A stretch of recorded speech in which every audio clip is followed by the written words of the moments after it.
Hey guys, okay, right, welcome to today. Today we're going to do something slightly different. I was giving a talk, a virtual talk via Skype, Google Hangout actually, to a couple of schools in the US and a couple of schools in Canada, and the internet connection dropped out, so we lost the connection, the call basically.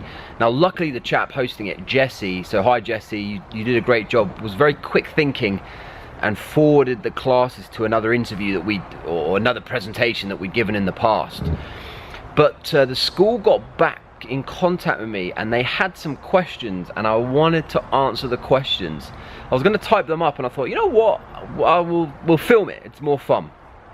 So I'm not sure what class sent me or what school sent me these, so just post all your comments and things down below if you're at the school that asked me, and thanks for tuning in the other day, by the way. So, and I was giving a talk on rowing across the Atlantic and climbing Everest and cycling around the world, and a few adventures and things that I've been on. So one of the questions was, did your butt get sore from sitting for 4 months straight rowing? So the answer to that question is, I was really lucky. My butt did not get sore. Some people do, some people don't. I was just lucky. But I used to wear cycling shorts and that really helped me. So I never had a sore bum, thankfully. Did you go swimming in the ocean on your way? Well, actually, I used to get out of the boat. I used to get out of the boat quite a lot. And you could only do it on a very calm day. And you'd get out the boat, and sometimes when there's big areas of high pressure, the wind just drops right down and the whole ocean will go like glass, really flat and calm. And you get out the boat into the water and it's really warm, like a warm bath. It's incredible. And I would scrape the bottom of the boat, keep it clean. And yeah, I could wash and kind of go swimming to a certain extent, and it's just, the water is so clear. You look down, it actually goes dark. It's 3 miles to the bottom, so you're never that far from land. It's just the wrong way. So I used to go swimming. I used to get out of the boat. I didn't really swim, but yes, I used to get out of the boat. But like I say, you could only do that when it was very calm. Did you hit any storms, and how would you avoid them? I hit many storms actually. There isn't really anything you can do. As long as I stay in the boat, you're always going to be okay. The boat's designed to self-right. So if a large wave hits it and it rolls over, which that can and did happen, as long as you're still inside it, you would be fine. And it's quite scary to begin with, but after a while you get used to it. It's not really that bad. You can't avoid the storms as such, because I can't row fast enough to go around them. My average pace across the Atlantic was about 2 knots, so it's very slow. It's like walking pace for 3,000 miles, so it's slow. What did you eat, drink? How did you cook, sleep, and go to the bathroom? So the bathroom, that's a very commonly asked question. That's called bucket and chuck it. I don't need to say any more on that. I used to cook all my food. I used to have a water distillinator on board. Now that used to suck in the seawater and it would take the salt out of it.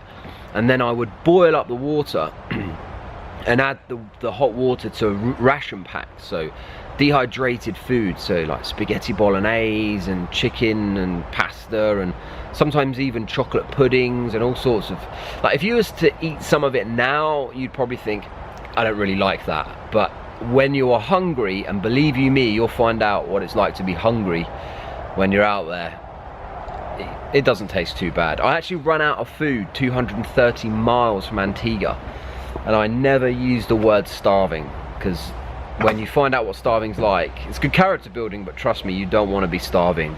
You don't want to experience what it's really like to be starving. How did I sleep? At night, I used to let the boat drift. Now, generally, it would drift the right way. And if you're trying to row 3,000 miles and you sleep for 6 hours, you're never really going to drift that far, of course. You might drift a bit north or a bit south, but the way the currents and the winds work, you generally drift in the right way.